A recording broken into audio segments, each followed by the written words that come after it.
नमस्कार दोस्तों, मैं दीपक शुक्ला आपका स्वागत करता हूं आपके अपने YouTube channel A to Z banking information पर। दोस्तों, आज के वीडियो में हम बात करेंगे कि आप नेशनल लाइव स्टॉक मिशन यानी राष्ट्रीय पशुधन मिशन के तहत आप भेड़ बकरी पालन हेतु बैंक से लोन 50% सब्सिडी के साथ कैसे प्राप्त कर सकते हैं। दोस्तों, इसमें आपको लागत का या तो 50% या फिर अधिकतम आपको 50 लाख रुपए सब्सिडी मिल सकती है। तो दोस्तों, आज की इस वीडियो में मैं आपको बताने वाला हूँ कि आप भेड़ बकरी पालन हेतु राष्ट्रीय पशुधन मिशन के तहत आप छोटी सी छोटी इकाई लगाने में कितना सब्सिडी प्राप्त कर सकते हैं, वहीं अधिकतम आप कितनी भेड़ बकरी पालन के लिए आप इसकी इकाई लगा सकते हैं और अधिकतम आप 50 लाख रुपए तक की सब्सिडी कैसे प्राप्त कर सकते हैं। किसानों की समस्याओं को देखते हुए इस योजना में समय समय पर परिवर्तन किए गए हैं। हाल ही में इसमें परिवर्तन किया गया है 28 दिसंबर 2022 को। अब इस योजना से लोन लेना, इस योजना से सब्सिडी प्राप्त करना काफी ज्यादा आसान हो गया है छोटे किसानों के लिए, क्योंकि यहाँ पर अब इस इकाई को काफी ज्यादा छोटा कर दिया गया है। अब यहाँ पर छोटे से छोटा किसान भी राष्ट्रीय पशुधन मिशन के तहत भेड़ बकरी पालन हेतु लोन प्राप्त कर सकता है और सब्सिडी प्राप्त कर सकता है। पहले इसकी जो इकाई थी वो जो मिनिमम थी और जो अधिकतम थी वो 500 बकरी और 25 बकरे की थी, यानी 500 प्लस 25 थी। तो एक बहुत बड़ी इकाई हो जाती थी। इससे सभी किसान, जो छोटे किसान थे, वो लोग इसकी इकाई नहीं लगा पाते थे। इन सभी समस्याओं को देखते हुए केंद्र सरकार ने फैसला लिया 28 दिसंबर 2022 को और उसमें कई सारे परिवर्तन किए हैं। तो अब छोटे किसानों के लिए भी राष्ट्रीय पशुधन मिशन के तहत आसानी से लोग भेड़ बकरी का पालन करके अपना जीवन यापन कर सकते हैं, एक अच्छा व्यवसाय बना सकते हैं। दोस्तों, वीडियो में आगे बढ़ें, आप लोगों को इस पूरे विषय पर विस्तार से जानकारी दें कि आप राष्ट्रीय पशुधन मिशन के तहत भेड़ बकरी पालन हेतु किस तरह से अपना आवेदन कर सकते हैं, इसकी क्या एलिजिबिलिटी है, कौन कौन से लोग इसके लिए पात्र होते हैं, इसमें आपको कितनी सब्सिडी मिलती है, इसकी प्रोजेक्ट रिपोर्ट आपको कैसे बनानी है, सब कुछ मैं आपको डिटेल से बताऊं उससे पहले आप सभी लोगों से मेरी एक ही रिक्वेस्ट है, अगर अभी तक आपने हमारे इस channel A to Z banking information को सब्सक्राइब नहीं किया है तो प्लीज इसे सब्सक्राइब कर लीजिएगा, साथ ही साथ बेल आइकन अवश्य प्रेस कर लीजिएगा ताकि जैसे हम इस तरह का कोई भी वीडियो अपलोड करें तो उसका नोटिफिकेशन आपको सबसे पहले मिले।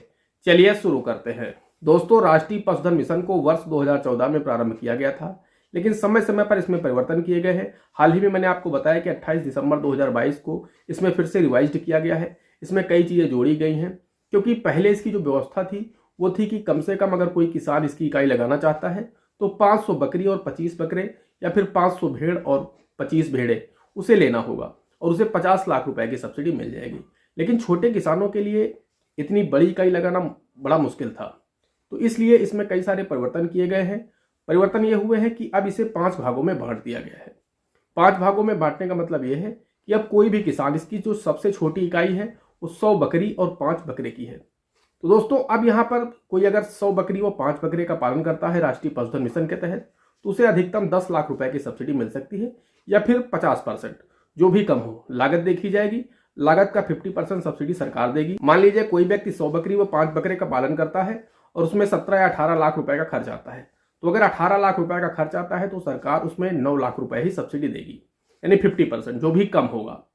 वही अगर 21 लाख रुपए लागत आती है तब भी सरकार आपको 10 लाख रुपए की सब्सिडी देगी, 10.5 लाख रुपए नहीं देगी, क्योंकि अधिकतम 10 लाख रुपए है और मिनिमम मैंने आपको बताया कि 50% है। इसमें से जो भी कम होगा उतनी सब्सिडी आपको मिल सकती है। तो इसे 5 भागों में बांट दिया गया है। अगर 100 बकरी आप इकाई लगाते हैं तो 10 लाख सब्सिडी है, 200 बकरी का पालन करते हैं तो 20 लाख है, 300 बकरी का पालन करते हैं तो 30 लाख है, और अगर 400 बकरी का पालन करते हैं तब आपको 40 लाख सब्सिडी मिलेगी। वहीं अगर आप 500 बकरी व 25 बकरे का पालन करते हैं तब आपको अधिकतम 50 लाख रुपए की सब्सिडी मिल सकती है राष्ट्रीय पशुधन मिशन के तहत। दोस्तों, यहाँ पर मैं एक कंफ्यूजन आपका और दूर कर देना चाहता हूँ कि चाहे आप बकरी का पालन करें या फिर भेड़ का पालन करें, सब्सिडी आपको दोनों पर मिल रही है और सेम ही है, यानी दोनों की लागत भी सेम है, दोनों की सब्सिडी भी सेम है। तो चाहे आप भेड़ का पालन कर लें या फिर बकरी का पालन कर लें, या फिर अगर आप चाहते हैं कि कुछ किसान ऐसे भी हैं जो कि चाहते हैं कि वो 50 बकरी रख सकते हैं, 50 भेड़ रख सकते हैं, तो वो भी कर सकते हैं। उसे एक ही यूनिट माना जाएगा, एक इकाई माना जाएगा, यानी वो 100 फीमेल कर ले, चाहे वो 50 बकरी कर ले, 50 भेड़ कर ले, और जो उनके भेड़े होंगे यानी जो मेल होंगे वो भी उसी रेशियो में कर ले। तो अगर वो 105 की यूनिट बनाते हैं तब भी उन्हें 10 लाख रुपए की सब्सिडी मिल जाएगी, यानी आधी बकरी और आधी भेड़ का भी पालन आप कर सकते हैं। दोस्तों, अगर हम बात करें कोई किसान 100 + 5 की इकाई लगाना चाहता है, यानी 100 बकरी और 5 बकरे का पालन करना चाहता है राष्ट्रीय पशुधन मिशन के तहत, तो उसके पास में कितनी जमीन होना आवश्यक है। तो दोस्तों, हम आप लोगों को बताना चाहते हैं इसके लिए जो नाबार्ड ने गाइडलाइन तय की है, उन्होंने कहा है कि अगर कोई भी व्यक्ति 100 + 5 की यूनिट लगाना चाहता है तो उसके पास में 2 बीघे जमीन होना आवश्यक है। 2 बीघे यानी आधा हेक्टेयर। जिसके पास भी आधा हेक्टेयर जमीन है वो 100+5 की इकाई लगा सकता है। या फिर जिसके पास में खुद की जमीन नहीं है वो लोग किसी से लीज पर, लेकिन रजिस्टर्ड लीज होनी चाहिए 7 साल के लिए। अगर कोई व्यक्ति 2 बीघे यानी आधा हेक्टेयर जमीन ले लेता है तो वो व्यक्ति भी इसके लिए पात्र होगा। लेकिन मैंने आपको बताया कि आपकी जो लीज होगी वो रजिस्टर्ड होनी चाहिए और कम से कम 7 साल के लिए आपकी रजिस्टर्ड लीज आपके पास में होनी चाहिए।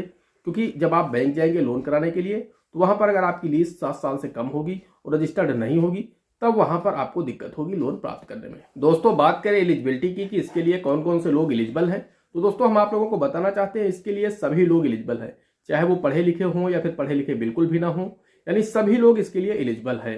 कोई भी इसके लिए ऐसा व्यक्ति नहीं है जो कि इस योजना के लिए पात्र ना हो।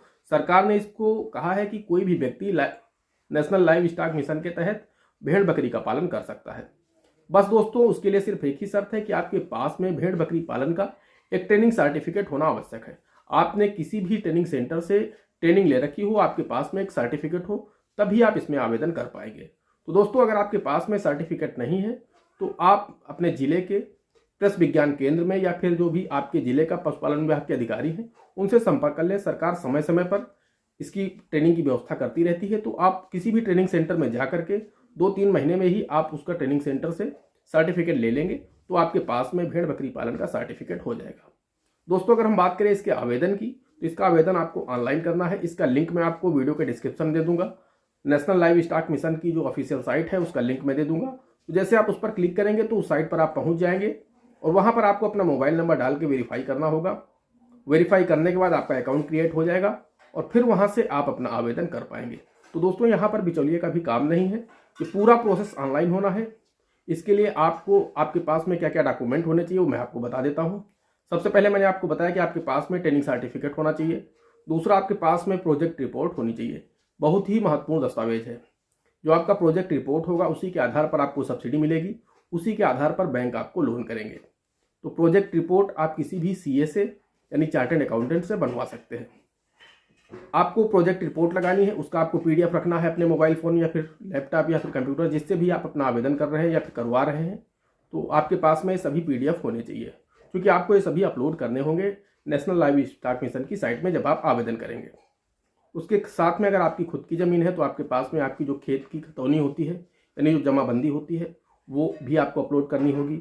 उसके साथ में अगर आपकी खुद की ज़मीन नहीं तो आपने जो भी रजिस्टर्ड लीज है आपके पास में उसका जो डॉक्यूमेंट है वो आपके पास में होना चाहिए। आपके पास में आपका आधार कार्ड, आपका पैन कार्ड होना चाहिए और उसके साथ में आप किस बैंक से लोन लेना चाहते हैं।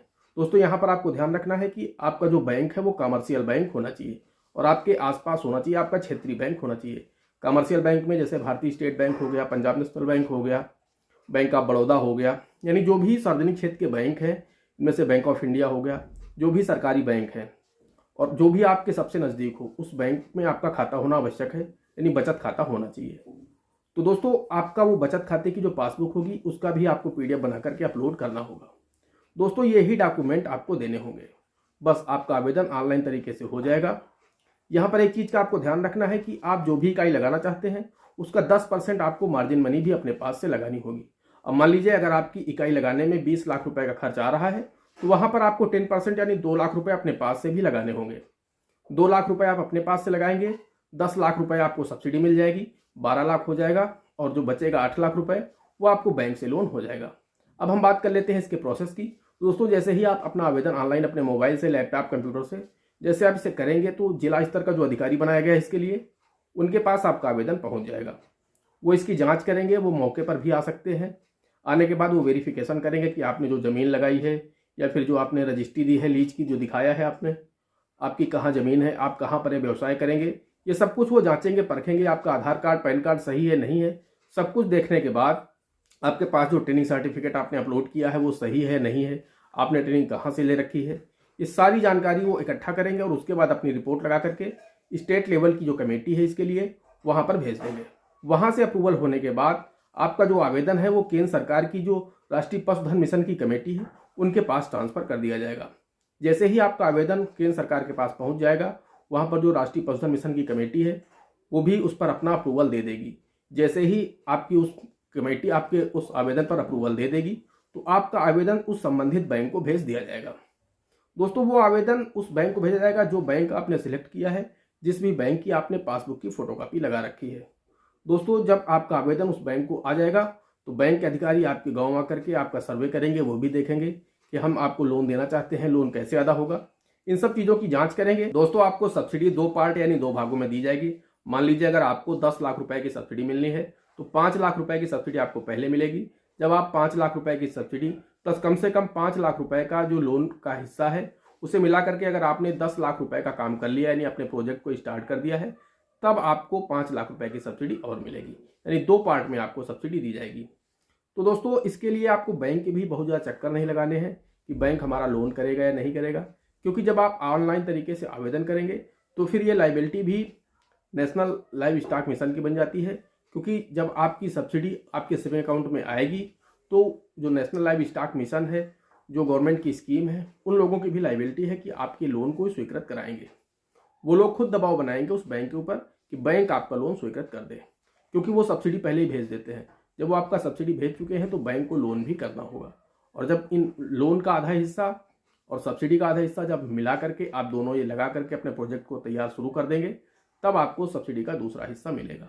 दोस्तों, आपको बैंक से लोन लेने के लिए भी बहुत ज़्यादा भाग दौड़ करने की आवश्यकता नहीं पड़ेगी। अगर आप यहाँ पर अपना आवेदन कर देते हैं, सब कुछ सही रहता है, तो आप आसानी से 100+5 या फिर 200+10 इस तरह से आप जो भी चाहें, आप जितनी बड़ी इकाई लगाना चाहते हैं, राष्ट्रीय पशुधन मिशन के तहत आप इकाई लगा करके आप अपना जीवन यापन करने के लिए एक अच्छा व्यवसाय प्रारंभ कर सकते हैं। दोस्तों, आशा करते हैं आपको जानकारी पसंद आई होगी। अगर जानकारी पसंद आई हो तो प्लीज़ वीडियो को एक लाइक कर दीजिएगा। साथ ही साथ चैनल पर नए हैं, चैनल पर पहली बार आए हैं तो चैनल को सब्सक्राइब जरूर कर दीजिएगा। दोस्तों, आज की वीडियो में इतना ही। मिलते हैं अगले वीडियो में किसी अगले इंटरेस्टिंग टॉपिक के साथ। तब तक के लिए जय हिंद, जय भारत।